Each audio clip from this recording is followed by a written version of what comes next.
পদ্মা সেতুর নদী শাসনে লাগছে 1,33,00,000 ব্লক, 170 মিটার দীর্ঘ ও 25 মণ ওজনের 2 কোটির বেশি বালুভর্তি জিও ব্যাগ। প্রিয় দর্শক, আসসালামু আলাইকুম। আজ পদ্মা সেতুর মূল কাজের পাশাপাশি নদী শাসনের অগ্রগতি সম্পর্কে জানব, সঙ্গেই থাকুন। দ্রুত গতিতে এগিয়ে চলছে নদী শাসনের কাজ। কর্মকর্তারা জানান, নদী শাসনের প্রধান চ্যালেঞ্জ হল নদী ভাঙন রোধ করে মূল সেতু রক্ষা করা। নদী ভাঙন রোধ না করা গেলে ভাঙনপ্রবণ এলাকায় নদী তার গতিপথ পরিবর্তন করে নতুন নদী সৃষ্টি করবে। এতে দেখা যাবে সেতু থাকবে এক জায়গায়, নদী থাকবে আরেক জায়গায়। তাই নদী শাসন করে একই স্থানে নদীর অবস্থান ধরে রাখতে হবে। আর এজন্য প্রয়োজন পড়বে কমপক্ষে 1,33,00,000 কংক্রিট ব্লক। প্রকৌশলীরা জানান, নদীর গতিপথ বিবেচনা করে ধারণা করা যায় আগামী 5-7 বছর পরে কাঁঠালবাড়ির দিকে নদী ভাঙন হওয়ার আশঙ্কা রয়েছে। সেই ভাঙন যাতে না হয় তাই 80 মিটার গভীরতা পর্যন্ত ড্রেজিং করে তার নিচে বালুর বস্তা দেওয়া হয়েছে। এই বস্তাগুলো 170 মিটার দীর্ঘ ও প্রায় 25 মণ ওজনের। নদীর স্রোতে যেন বস্তাগুলো স্থানচ্যুত না হয়, বরং ভাঙনের সময় যেন ঠিক জায়গায় থেকে নদীর তলদেশে বসে যায়, সেজন্যই এগুলো তৈরি করা হয়েছে। সেতুর জাজিরা প্রান্তে পাঁচচর থেকে মাঝিকান্দি পর্যন্ত এবং মাওয়া প্রান্তে পুরনো ফেরিঘাটের উজানে 1.5 কিলোমিটার এলাকা নদী শাসন করা হয়েছে বর্ষার আগেই। ফেরিঘাট থেকে শুরু করে কনস্ট্রাকশন ইয়ার্ড পর্যন্ত নদীতে বালির বস্তা ফেলা হয়েছে। আরও উজানে যেহেতু প্রকল্পের অধিগ্রহণ করার জায়গা নেই, তাই সেখানে নদী শাসন করবে বাংলাদেশ পানি উন্নয়ন বোর্ড।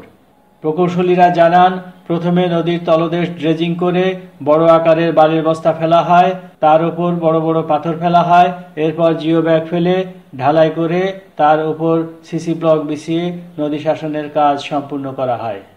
মূল সেতুর সঙ্গে তাল মিলিয়ে নদী শাসনের কাজও এগিয়ে চলছে।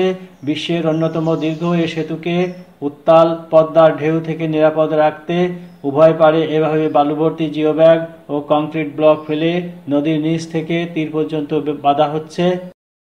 এভাবে চলছে নদী শাসন। পদ্মা সেতু প্রকল্পের কাজ 5 ভাগে বিভক্ত।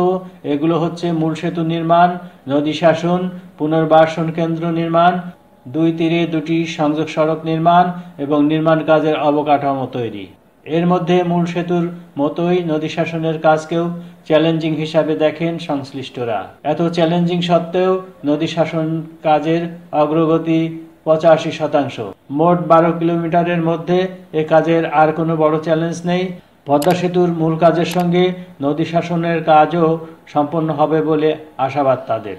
নদী শাসন কাজে তদারকি করছেন পদ্মা বহুমুখী সেতু প্রকল্পের উপ সহকারী প্রকৌশলী আবু জাহিদ মোহাম্মদ মাসুম পারভেজ হুমায়ুন কবির। এ প্রসঙ্গে তিনি বলেন, পদ্মার খরস্রোত চোখের পলকে সবকিছু এলোমেলো করে দেয়। মাটির কিছু আচরণের কারণে অনেক সময় গর্ত সৃষ্টি হয়, ফলে জিও ব্যাগ ও ব্লক ভাসিয়ে নিয়ে যায় পদ্মা।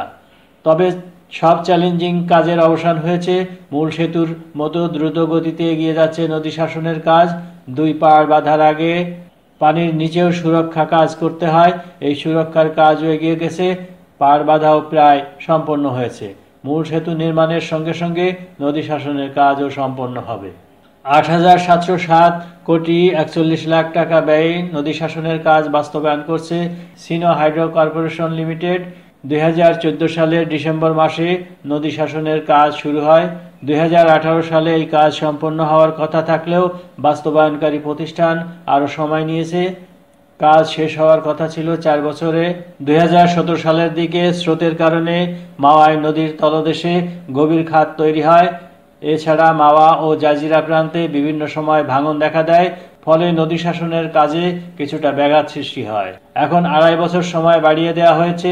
দীর্ঘ সময় লাগার কারণ হিসাবে সিনোহাইড্রো কর্পোরেশন বলছে, প্রকৃতিগত কারণে নদী শাসনের মূল সময় নভেম্বর থেকে এপ্রিল পর্যন্ত, সেজন্য অপেক্ষা করতে হয় অক্টোবর পর্যন্ত।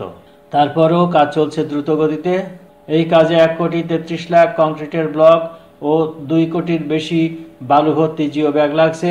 এর মধ্যে 32,776,টি ব্লকের কাস্টিং হয়েছে, ডাম্পিং হয়েছে 37,68,990টি জিও ব্যাগের।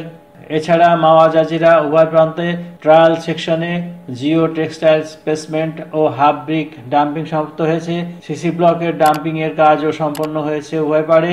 প্রকল্প কর্মকর্তারা আশা করছেন নদী শাসনের কাজ সম্পন্ন হলে সুরক্ষিত থাকবে পদ্মা সেতু এবং প্রকল্প এলাকায় নির্মিত সংযোগ সড়ক, অফিস ভবন, ল্যাবরেটরি, মসজিদ, স্বাস্থ্যকেন্দ্র, ডুপ্লেক্স ভবনের মোটেল, ওভারহেড পানির ট্যাঙ্ক, বিদ্যুতের সাব স্টেশন, গার্ডদের বাসস্থান সহ বিভিন্ন অবকাঠামো। প্রিয় দর্শক, পদ্মা সেতুর নদী শাসনের কাজের অগ্রগতি সম্পর্কে আজ এ পর্যন্তই। আর আপনি যদি ইতিমধ্যে আমাদের চ্যানেলটি সাবস্ক্রাইব করে থাকেন তার জন্য অশেষ ধন্যবাদ। আর সাবস্ক্রাইব না করে থাকলে প্লিজ সাবস্ক্রাইব করে দিন আর পাশে থাকা বেল আইকনটি চেপে দিন যাতে নতুন ভিডিও আপলোড করার সাথে সাথে তার নোটিফিকেশন আপনি পেয়ে যান। ভালো থাকবেন। ভিডিওটি শেষ পর্যন্ত দেখার জন্য ধন্যবাদ।